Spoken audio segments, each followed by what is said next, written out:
शुक्रवार के दिन अगर शंकर के मंदिर में जल चढ़ाया जाए तो नारी का अखंड सौभाग्य होता है। महाराज शंकर जी के मंदिर में चढ़ाने के लिए जा रहा है, हमारा निवेदन है उसको देखकर कभी हंसना मती।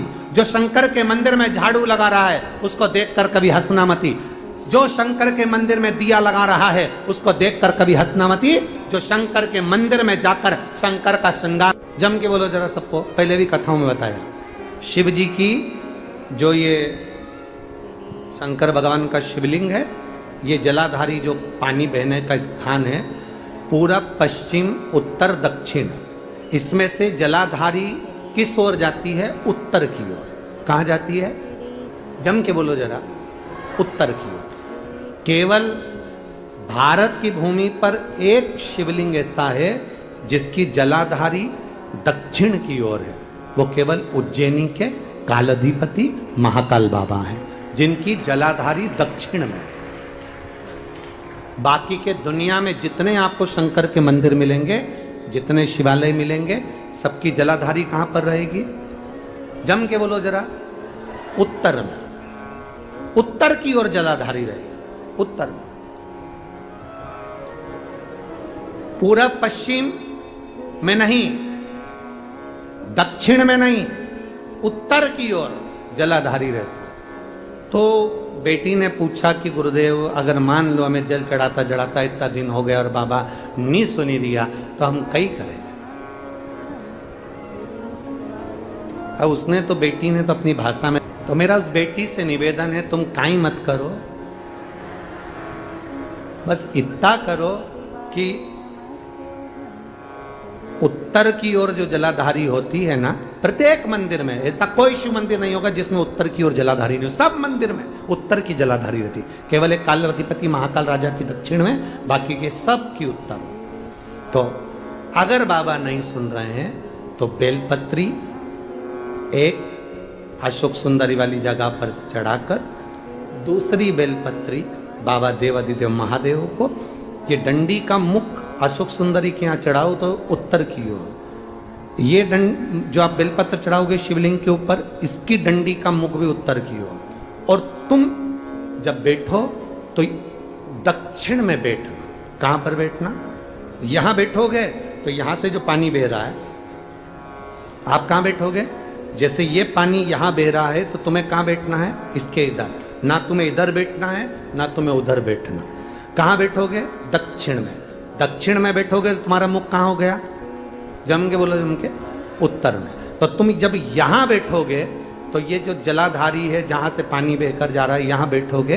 और जब आप जल समर्पित करोगे, जल चढ़ाते चढ़ाते एक बार थोड़ा सा आगे बढ़कर जल की धार को अशोक सुंदरी तक लेकर जाना।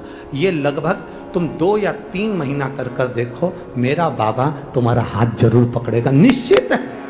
वो बल उस स्थान से प्राप्त हो, वो स्थान, क्योंकि प्रत्येक जो जलाधारी होती है वो उत्तर की ओर होती, प्रत्येक जलाधारी।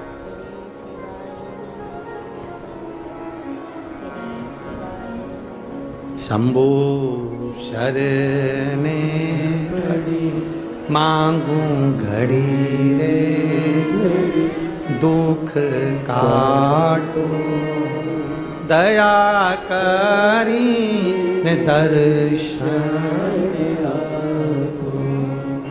2 बेलपत्र समर्पित करना। बेलपत्र की डंडी कहां होना चाहिए? अशोक सुंदरी पर चढ़ाओगे वो वाली, उसकी डंडी कहां हो? उत्तर की ओर। शिवलिंग पर जो बेलपत्र चढ़ाओगे उसकी डंडी कहां हो? उत्तर की ओर। तुम कहां बैठोगे? दक्षिण में। तुम्हारा मुख कहां हो? उत्तर। अर्थात जहां से पानी बहकर जा रहा है, हम इधर बैठे तो जैसे ये जल उधर बहकर जा रहा है तो हम इधर बैठकर बाबा को जल समर्पित करें और जल चढ़ाते चढ़ाते अपने कलश को थोड़ा सा आगे बढ़ाएं, जिससे अशोक सुंदरी तक वो धार जाए और वापिस शिवलिंग पर चढ़ाकर हमारे पास वो कलश वापिस आए। ये धार का महत्व समझिए।